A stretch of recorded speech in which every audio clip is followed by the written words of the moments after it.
you very much. It's my first time in Edinburgh. It's my first time at this event. I've been meaning to come for ages, and it never quite worked, so I'm really pleased to be here today. As those of you who know me know that I'm not going to impart consensual messages on this audience, so hopefully this will be a bit of a roller coaster.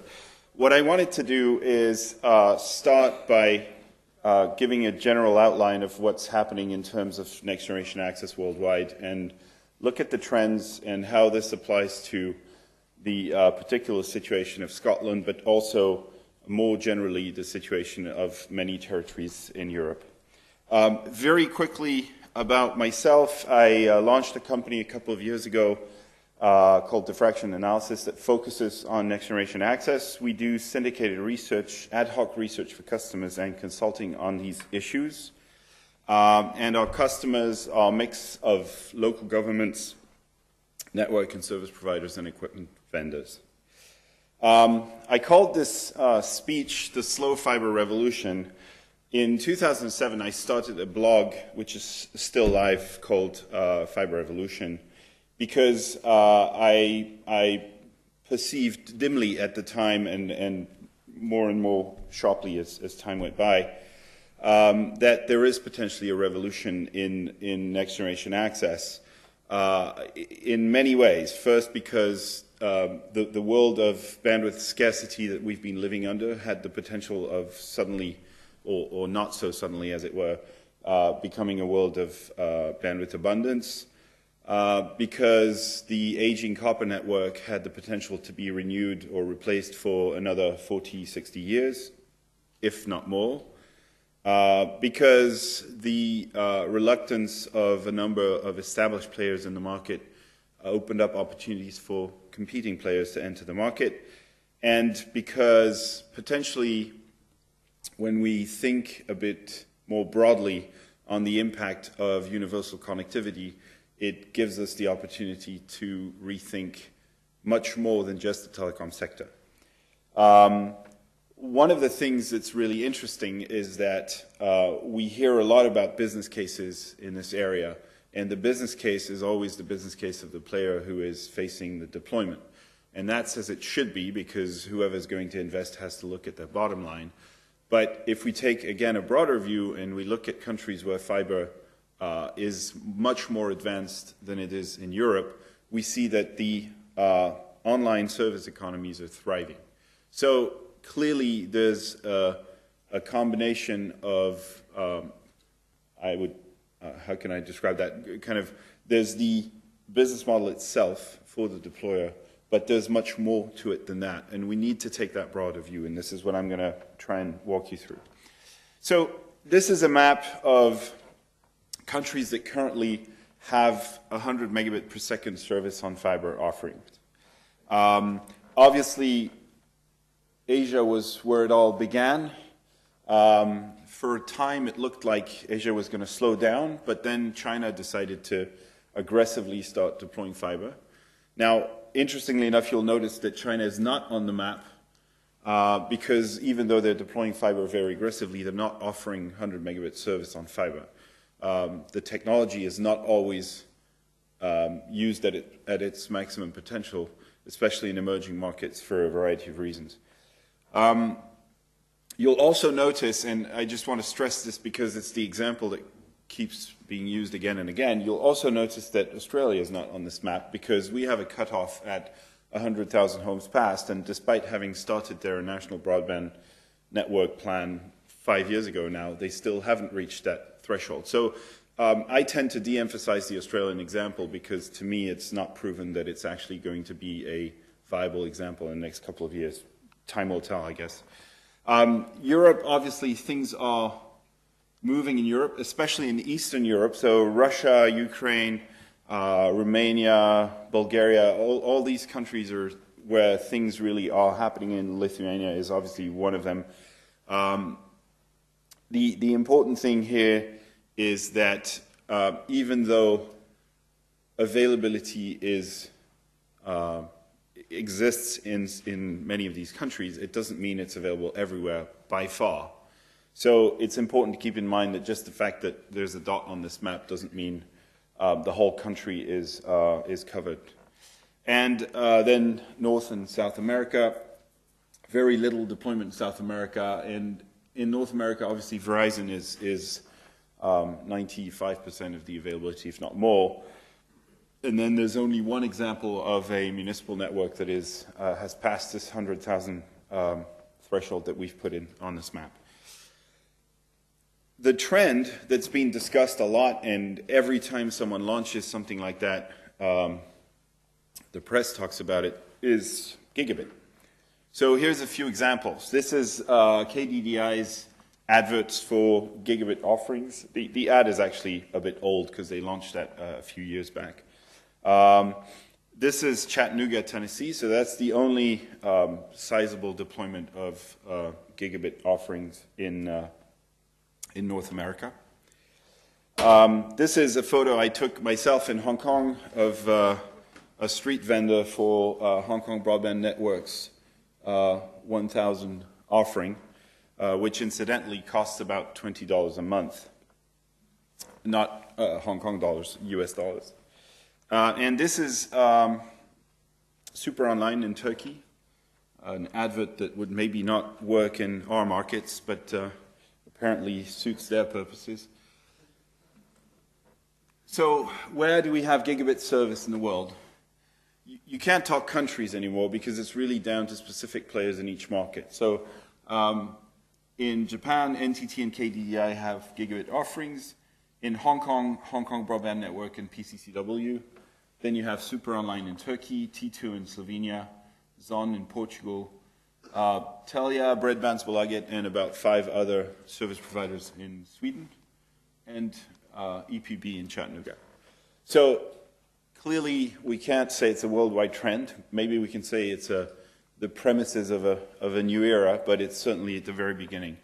Why are these companies launching gigabit, I think, is an interesting trend to consider.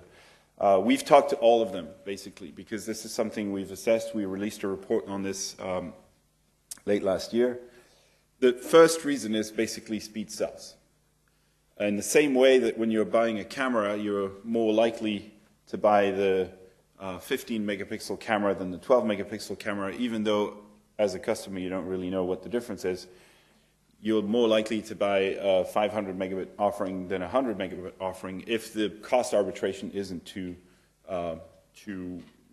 much of a disincentive.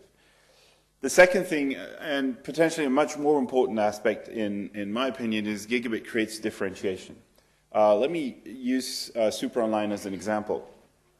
When we spoke to Super Online, we asked them if they believed that the Turkish market was mature enough for gigabit offerings, and they said, frankly, no. But the incumbent is launching VDSL service and calling it fibre. So until now, our differentiation in advertising and marketing was we were the only ones that were offering fibre services. That's still true technically, but because they're labeling their VDSL service fibre, they're not the only incumbent to do that, by the way, that differentiation has disappeared. So we had to create another layer of differentiation. And launching gigabit service, even at a fairly expensive rate, allows us to effectively push to the end user the idea that this is the only network in Turkey where you can get gigabit service. And even if the customer doesn't buy that level of service, it creates that differentiation. Incidentally, what all of the service providers we've spoken to about this told us is when we launched gigabit service, it pushed the take rate and adoption of 100 megabit service. In other words, there's a clear positive marketing impact, not necessarily on the gigabit service, but generally on take-up. And finally, and this is a really interesting aspect, which I think is very much underutilized in marketing and in sales pitches, and that is that once you start offering speeds of upwards of 100 megabit per second, especially if the offerings are symmetric, you push customers into a paradigm where everything happens in real time. Everything they do online happens in real time. And once they're in that place, they will never go back. I had a really funny and very interesting discussion in the Netherlands with a retired a pensioner who was on fibre, and I asked him what he was doing with it, hoping that he would tell me some wonderful stories of really disruptive usage. And he said, I upload photos and I use Skype and I use email. And I was a bit disappointed. And I said, so how is it? Is it good? He said, yeah, it's great. I said, how? He said, well, it's fast. I said, what do you mean it's fast? He said, well, I only really realized this when I went to spend a few weeks with my daughter, who lives 30 miles from here and only has DSL. He said, I couldn't use her connection. I was getting crazy, angry, just doing anything online because it was so slow. So real-time is a major factor. It's just hard to articulate to customers how differentiating it is. This is something I want to share very quickly. I don't want to make too much of this because I'm not 100% sure of where I'm standing on this. This is the latest data from Akamai on the speeds, the average speeds that hit their servers all over the world. As you can see here, the last 2 quarters, every region seems to be going down. I'm investigating this. I'm hoping to be able to talk to some of Akamai's own people to see if there's an external cause for that trend. The causes that I have identified so far are one, that Akamai's methodology would have changed. There's no reason to suggest that, but I can't completely exclude it at this point. The second cause would be that because of the crisis, customers are downgrading their broadband offerings all over the world. That theory has the beauty of being a global explanation. The problem is that service providers would have told us, and in their financial reporting, more importantly, would have told us that this was happening. It doesn't seem to be the case. So what we're left with potentially is that the quality of experience on broadband is actually declining all over the world. Again, I don't want to make too much of this because it's only 2 quarters, but it's something I'm going to monitor closely. However, the theoretical explanations as to why the quality of experience would be degrading are there. There's more devices into the homes, plugging into the same wireline, and upgrades are not happening fast enough, if at all, to actually compensate that. So theoretically, it could be explained. I'm still being cautious as to whether that is actually what's happening or not. The fact is that the networks aren't upgrading fast enough because the incumbents, by and large, aren't investing significantly in this space. They're not investing because they already own a copper network that's very profitable. And what they want to be able to do is keep that copper network and avoid having to invest in a new network. The other aspect, and a very important one too, is that when we're talking about the commercial case of network deployment, incumbents in particular, but telcos in general, mean by that a commercial case on the basis of who they are now. And who they are now is companies that are looking for 3 to 5 year paybacks on anything they invest in.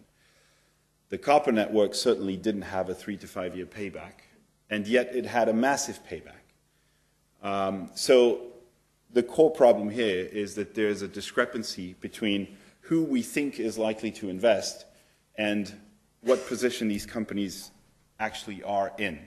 Now, I'm not going to go through the many ways in which incumbents manage to not invest, but I'm sure you're aware of some of these tactics, and we see them in many places around the world.